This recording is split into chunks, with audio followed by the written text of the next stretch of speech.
those two gentlemen are the pinnacle of Philippine cinema.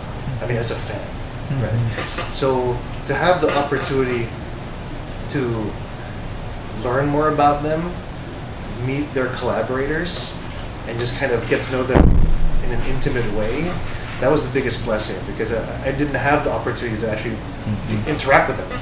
I never met them.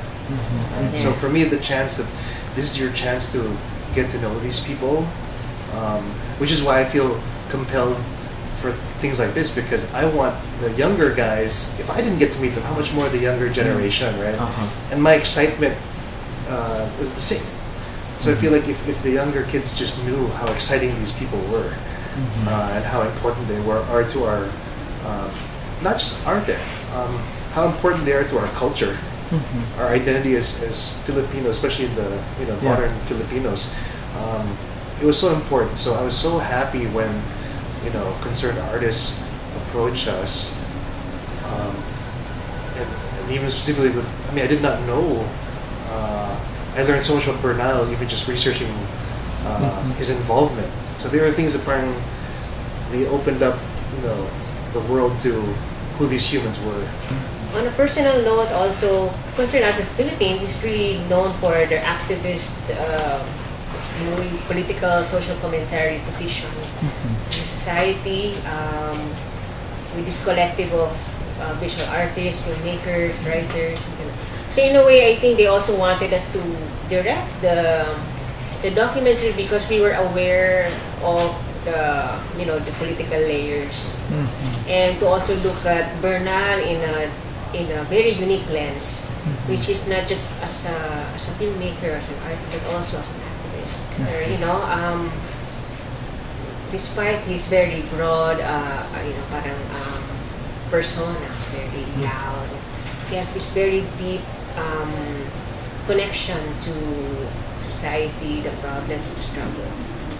In fact, that's why I would say revelation is the word, because you associate Bernal being the intellectual, and doesn't get his hands dirty, right? And you realize, oh no, he was actually a card-carrying member back in his UP days. I did not know in the later days that he was the one who was actually directing the community organized community theater. So that's so apak sa lupa in that sense, which I did not expect at all. Yes. And he did it for a long time. Right, that was the biggest surprise. Exactly, you'd expect Brocka would be the one who'd be doing those kinds of actions. It's like, no, it's actually Bernal, the intellectual. Bernal was, he just came from a very high, inspiring place as a film student in India, and then when he finally came to the Philippines, he wanted to contribute greatly, make a difference, no? So I think part of that was really it reflected in his film, in his first film, Pagdating sa Dulo. Pero may political commentary, because he was critiquing the producers, those who just wanted to profit. So may kita mo in his first film pa lang, medyo set na talaga yung views niya, na he was not just going for entertainment or for something like that will please the crowd, or make money for the studio. He wanted to make sure na meron siyang strong position, even on women, single women, on prostitutes, on the industry. Everyone had whatever their position on Ishma, maybe it's for pen. But there is a very deep, if not respect, there is a kind of love there, even if it's a complicated love, But I think it's very evident from everyone, from Vilma, from Elizabeth Mapesa, when they talk about him, even Eddie Garcia. Like there's this kind of warmth. Yeah.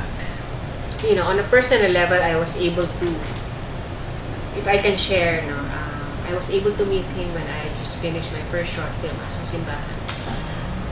There was a time when Bernal, he opened a cafe bar called Casalo, dyan lang sa UP Village, di ba? And he was a waiter, he was entertaining, and he was just, serving the customers with beer, and he decided to make a short film program of the young filmmakers, and I was very, very honored na sinama niya ako doon. And he was so gracious.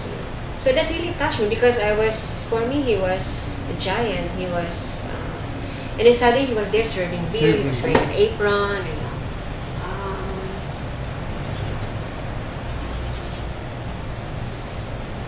ganun siya. Kaya niyang gumawa ng ganung klaseng pelikula, making a commercial successful film, and then make important iconic film like Himala. And at the same time, make time to mentor or to inspire the young filmmakers. And I love that. So hindi siya basta-basta nagdidirect lang ng film. He is really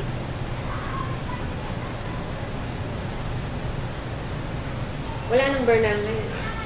Diba? Parang it's not just about going to festivals. It's not just about making a lot of money or, breaking the box office. There's something about him na he's enjoying making film at the same time. He knows his position in society. Mm-hmm. Kilala niya yung kalaban ng ating lipunan. At the same time, he puts so much joy in making films. Iba siya. I think the biggest thing, what's great about Bernal is that beyond all the lessons of, again, he's not just a director, right? He's a thinker. Very high craftsmanship, very all these things. He also did documentaries. He acted as well. Yeah. Right. But the biggest thing that made him, I think make both of them special, is they're purely human. I mean, these are Bernal is his humanistic side is, I think, what probably the biggest lesson, if there's anything, and it might be the lesson for younger people now, is that it's not about the fame or the Instagram followers or this. His thing was, here's my art, here's my work, here's my philosophical stance, right? Here's what I stand for. But he won't inflate himself so much that he won't serve people beers in his restaurant, right?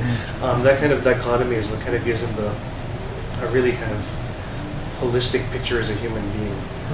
I think that's probably the biggest, most fascinating thing about him. It wasn't exactly. It's not what you're expecting. Like, you might learn some technique or you might learn some craft that he did as a filmmaker. It's actually his being human. So, isa pang kwento, when Bernal died, he was placed here sa film center, and during the wake, there was a long line outside of this film center. Long line hanggang labas. Pila. Parang akala mo may sine. So, lahat kayo, pipila ng matagal, and then pagdating sa stage, dalawa lang kayong aakyat. So, finally, when it was my turn to go up the stage, nandun yung kabaong ni Bernal. Okay. So, I was walking from stage left, and there was another person walking from stage right. Wow! Paglapit namin sa coffee, lo and behold, it was kidlat tahimik. So, can you imagine, nakatingin ako sa kabaong ni Bernal, and there's kidlat tahimik right next to me. Tapos, he was talking to Bernal. He was like saying all this. Parang nakausap ko siya. Tapos sa glass ng coffee ni Bernal, andun yung face ni Bernal, and then the reflection of kidlat tahimik. So parang nag-blend yung mukha nilang dalawa. Tumatang yung balahibo ko doon. So I was just really, wow, parang what an experience, seeing Bernal there, lying there in state, and then yung kidlat tahimik, lovingly talking to Bernal. And in that glass, nag-blend yung face nila. So, wow, it was for me a blessing to experience that. Hindi showbiz. And I saw him in a different light. Dahil ko sabi, serving beer is like serving the people. Yung ganon. So, he was witty, and he was he was in a good mood. Hindi tulad usually ng impression mo na you're afraid of them. We're afraid of Bernal. I saw him that kahit na hindi siya active noon, he was not really doing any project. He was very contented, he was very fulfilled. I think he did not prove anything